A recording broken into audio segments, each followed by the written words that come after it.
যেটা এই ঘটনাগুলি সেখানে আছে। সেই বইটি এই পুজোর সময় 26শে সেপ্টেম্বর বইটি রিলিজ হচ্ছে। সিনেমাটি তাহলে রিলিজ হচ্ছে। ওই বইয়ের জন্য অগ্রিম শুভেচ্ছা। একটু একদম। সম্পূরক প্রশ্ন করি।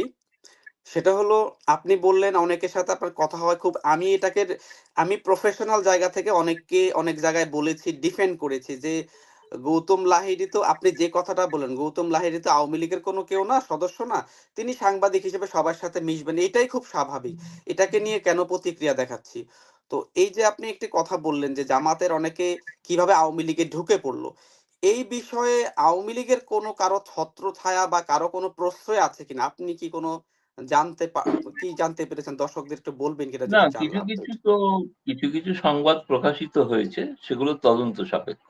তদন্ত সাপেক্ষ। আমি সেগুলোকে ধ্রুব সত্য বলে ধরছি না। আমি সেগুলো তদন্ত করছি। কিন্তু হতেই তো পারে। যে কথাটা আমি উল্লেখ করেছি অনেক জায়গায়, যে যখনই, যেটা তুমি শুরুতেও বলেছ, যে বাংলার জি, ভাগ্যাকাশে যখন বিপর্যয় নামে, তখন মির্জাফরদের ভূমিকা সবাই জানে। মির্জাফর নামটা বহুল প্রচারিত, তাই না? সেই 17শো শতাব্দীর মির্জাফর আজও সকলের নাম জানে।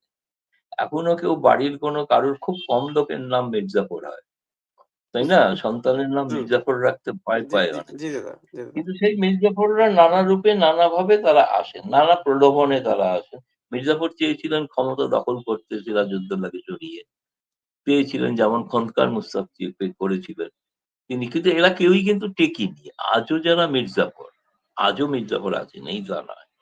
তারাও প্রলোভনে করেছিলেন, কিন্তু তাদের কাউকে এখনো মনে হয় তাদের হয়তো জেলে যেতে হয়েছে, কেউ হয়তো বিদেশে পালিয়ে আছেন।